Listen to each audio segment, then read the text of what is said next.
Hey YouTube, so we've got a bit of a weird thing that just happened here. So I was milking the board, I've not got any evidences yet, it was in the right basement. I just went in and got hunted and I was just messing around with the board, dropping my sanity testing for EMF5, and then I was going to take all the pills and just go and get the evidences. I was just trying to do it a different way. So something very weird just happened. While I was asking the board where it was in the right storage in the basement. It spawned exactly on top of me as I was asking these questions. And I'm curious on whether or not this is a Banshee. Where are you? Where are you? Now it's in the garage. So I know it's not a phantom. Like a phantom has the ability. This is why it's strange, right? Is a phantom has the ability to walk to a player randomly at any time, and then start interacting in an idle state. A wraith, I believe, has the ability to teleport, and a banshee is in speculation on whether or not it follows the targeted player.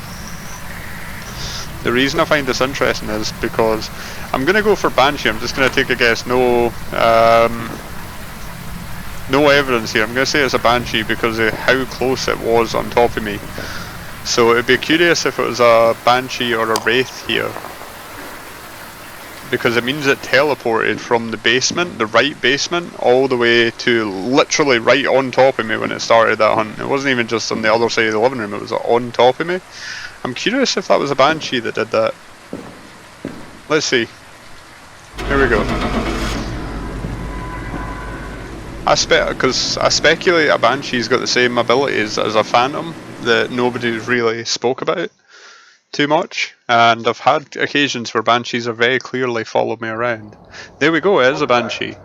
And legitimately I had no evidence there, I hadn't even started to get evidence. In fact, I never thought to show you, but if you look back in the van sort of thing, as I'm coming back in it, just rewind the video, the only thing that I was taking in was the UV, which was still at the Ouija board, because I was going to initiate a hunt, let it hunt, and then just go and check for spirit box and fingerprints and take some pills. But that spawned exactly on top of me. And I think that, like, the more times that I play with a Banshee, the more I realise that it seems more likely to follow a player around. So there was a map, I'm just going to talk about this briefly. There was a map that I had on Edgefield where it started in the basement, it turned the fan on, which was fine, and then it followed me upstairs. It seemed to, like, most of the ghosts have a roaming pattern, right? So the way the developers, I believe, spoke about this is that the rooms are numbered, like, say 1 through 10, if there's 10 rooms, and the room number should correspond to the one next to it. So the kitchen and the dining room, if it's next to each other, one will be 3, one will be 4. If it's in, say, Edgefield, for example, the utility room's next to the kitchen, so the utility room might be 6 and the kitchen might be 5 or something like that.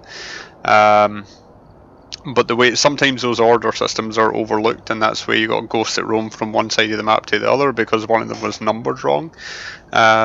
So it can kind of choose to move rooms, it can choose to wander to locations, and they can always return to their favourite room. So for it to go from the right storage in the basement straight to literally on top of me in the living room, the problem with that is it has to move rooms, it has to wander, and, like, every time it's in an idle state, this is how I understand it, right? Every time it's in an idle state, it has a chance to interact, it has a chance to touch a door, touch a window, or knock on a window rather, turn on a light switch, turn on a radio, all of these idle state preferences, and each of them have their own individual chance, as well as, like, turning off the breaker.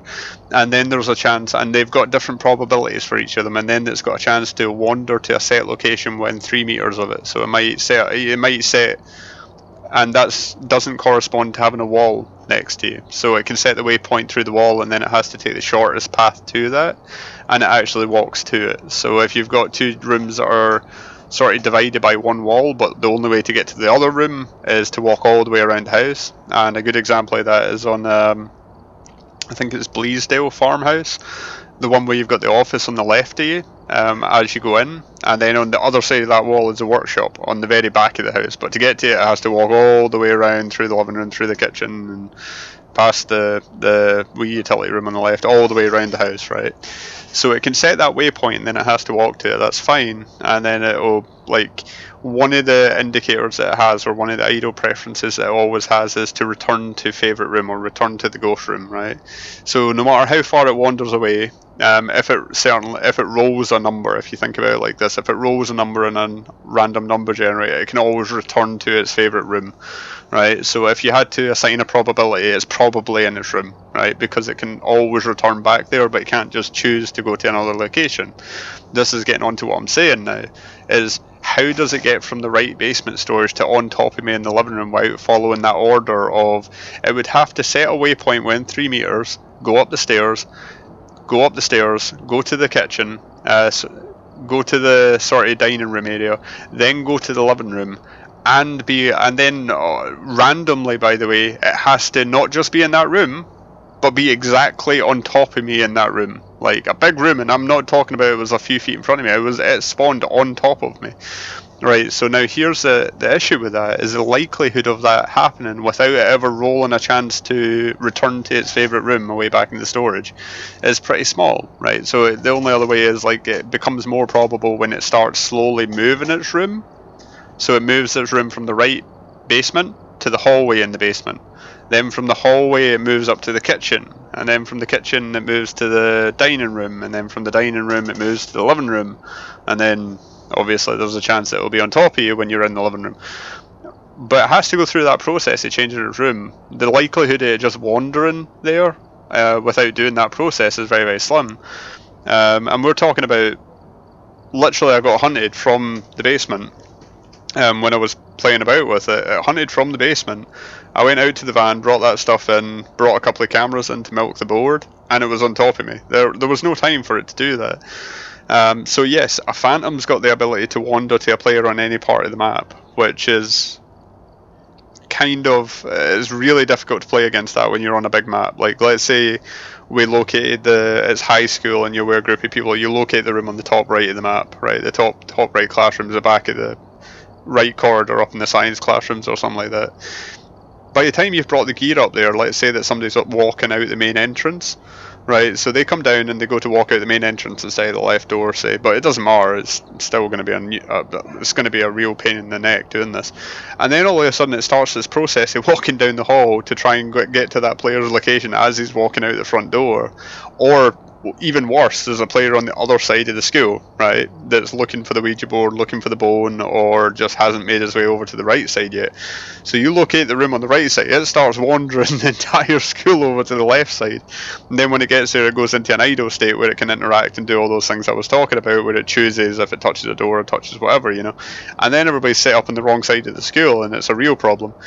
I think the Banshee's got exactly the same thing, but it's a higher probability to do it, but only against a targeted player, which just so happens when you're on solo play that you're always a targeted player. And like I was saying, on Edgefield that time, it went from the basement and it followed me around the house. It wrecked the entire house. This was one of the craziest ghosts I've ever had. It had interactions like every second. It was like turning a light on, off, knocking a window, doing this, doing that. It blew up half the light bulbs in the house with events. It was just chaining events. And then I went to Discord my friend to stream this to him, just to show him and say, look how crazy this ghost is. I went to the fullest part of the house, like away in the top bedroom, and hid in the closet because it was open, and started the Discord. In that time, it followed me to that room, like from downstairs. It had already been upstairs and back downstairs and everything. It followed me to that exact room and gave events in that room, blew the light bulbs and started playing with the water in the shower and everything. It was absolutely crazy. And that's when I really started to suspect, yeah, this Banshee is legitimately following me around this house. So yeah, that was a little talk about the Banshee anyway, and I was just curious to see if this one was legitimately a Banshee. And I'm not surprised at all that it actually is a Banshee after seeing it literally on top of me, hunting in a place that it shouldn't have been. And I knew it wasn't a phantom because of the initial hunt. The blink rate was not phantom-like, it was a regular blink rate. Otherwise I could have easily mistaken that for a phantom. But yeah, the Banshee I'm almost certain has the same ability. Anyway, if you like my videos, then like and subscribe, and I'll see you in the next one.